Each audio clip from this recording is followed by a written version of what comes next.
কিন্তু কে জানতো একদিন এই মরুভূমি বদলে হয়ে যাবে বিশ্বের সবচেয়ে ধনী শহর, প্রযুক্তি নির্ভর আর জলজল শহরে। সবচেয়ে বেশি প্রবাসী আসে ভারত, বাংলাদেশ, পাকিস্তান, ফিলিপাইন ও মিশর থেকে। মরুভূমির বুকে সূর্যের আগুনে পোড়া বালু, দিগন্ত জুড়ে শুধু ধুলো আর জল।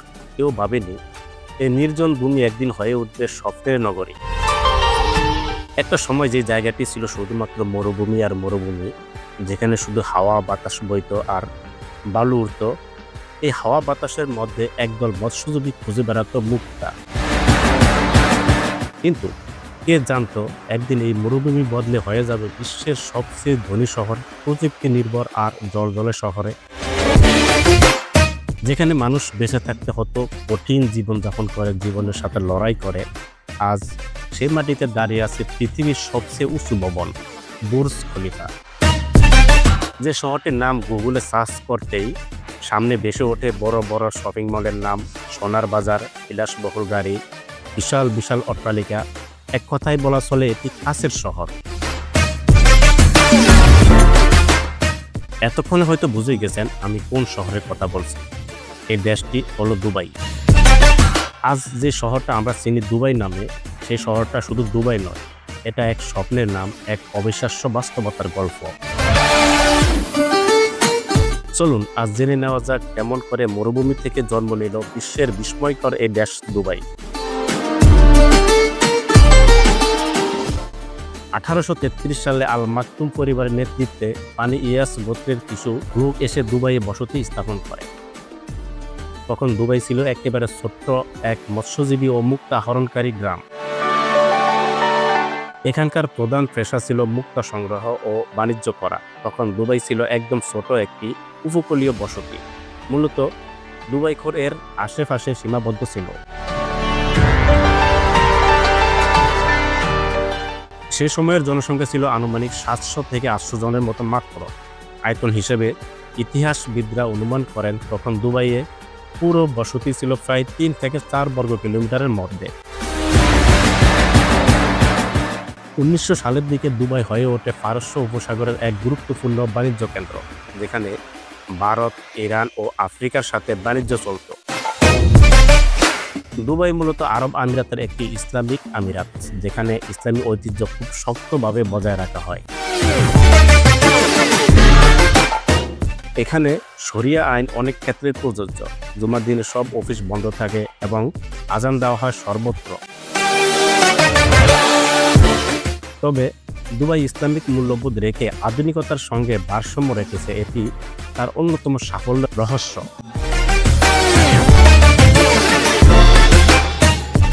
1966 সালে দুবাইয়ে তেল আবিষ্কার হয়, কিন্তু এখানকার শাসক শেখ রশিদ বিন সাইদ আল মাকতুম দূরদৃষ্টি সম্পন্ন ছিলেন। তিনি বুঝেছিলেন তেল একদিন শেষ হয়ে যাবে, কিন্তু বাণিজ্য ও পর্যটন কখনো শেষ হবে না।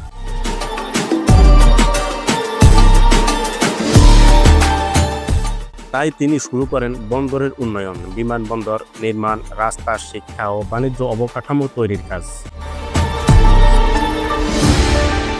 1971 সালে যখন সংযুক্ত আরব আমিরাত গঠিত হয়, তখন দুবাই তার অর্থনীতি ও নেতৃত্ব দিয়ে দেশটির উন্নয়নের কেন্দ্রবিন্দুতে পরিণত হয়। আজকের দুবাইয়ের মোট আয়তন হলো প্রায় 4114 বর্গ কিলোমিটার, যা প্রায় 1588 বর্গ মাইল। অর্থাৎ 1833 সালের মাত্র 1 বর্গ মাইল থেকে বেড়ে আজ প্রায় 1500 গুণ বড় শহর। বর্তমানে দুবাইয়ে বসবাস করছে প্রায় 36 লাখেরও বেশি মানুষ। তারপর শুরু হয় দুবাইয়ের মডার্নাইজেশন বুম। দুবাইয়ের নাগরিক মাত্র 12%, বাকি 88% প্রবাসী কর্মী। দুবাই আজ একটি আন্তর্জাতিক শহর, যেখানে একসাথে 200টিরও বেশি দেশের মানুষ কাজ ও বসবাস করছে। বিশ্বের অন্যতম বৈচিত্র্যময় শহর হলো দুবাই। সবচেয়ে বেশি প্রবাসী আসে ভারত, বাংলাদেশ, পাকিস্তান, ফিলিপাইন ও মিশর থেকে। দুবাইয়ের অফিসিয়াল ভাষা আরবি, তবে ইংরেজি প্রায় সব জায়গায় ব্যবহৃত হয়। দুবাইয়ের অর্থনীতি এখন তেল নির্ভর নয়। প্রধান আয় উৎস পর্যটন, বাণিজ্য, রিয়েল এস্টেট, ফাইন্যান্স ও ব্যাংকিং, প্রযুক্তি ও লজিস্টিক। 2025 সালের জিডিপি আনুমানিক $120 বিলিয়ন। তেল থেকে আয় আসে মাত্র 1% কম।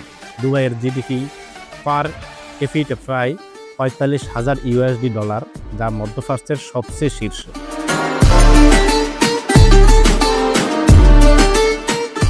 দুবাইতে বিশ্বের অন্যতম আধুনিক মেট্রো সিস্টেম আছে, দুবাই মেট্রো, যেটা ড্রাইভারবিহীন চলে।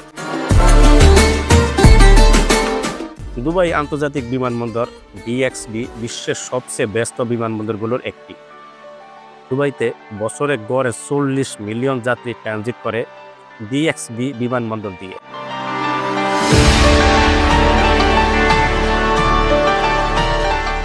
ট্যাক্সি, ড্রাম, বাস, ওয়াটার ট্যাক্সি, এমনকি ড্রোন ট্যাক্সিও পরীক্ষা দেন।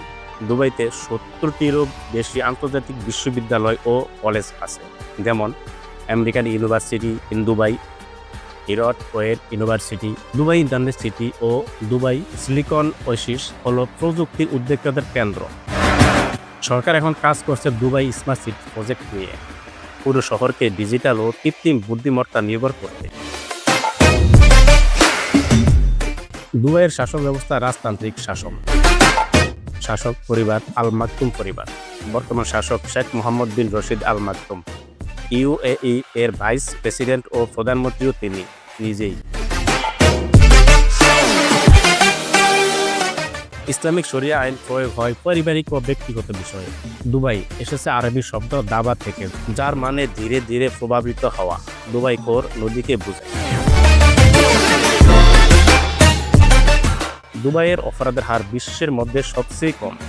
বলা হয় বিশ্বের সবচেয়ে ধনী পুলিশ ফোর্স আছে এখানে, যেমন তারা ল্যাম্বরগিনি, বুগাটি, ফেরারি ব্যবহার করে, যা পৃথিবীর অন্য কোনো দেশে নেই।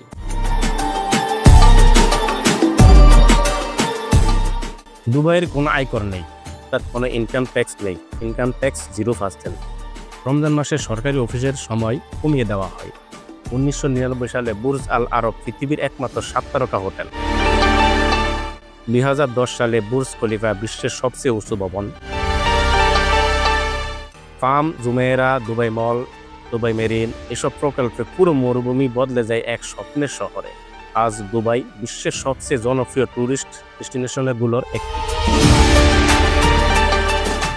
প্রতি বছর 1 কোটিরও বেশি পর্যটক আসে এখানে। এক্সপো 2020, 2021, 2022 সালে অনুষ্ঠিত দুবাইকে বৈশ্বিক পর্যায়ে আরও শক্তভাবে পরিচিত করেছে। দুবাই এখন স্মার্ট সিটি ভিশন 2030 অনুযায়ী কাজ করছে, অর্থাৎ সম্পূর্ণ ডিজিটাল, পরিবেশ বান্ধব ও প্রযুক্তি নির্ভর শহর গড়ে তোলা।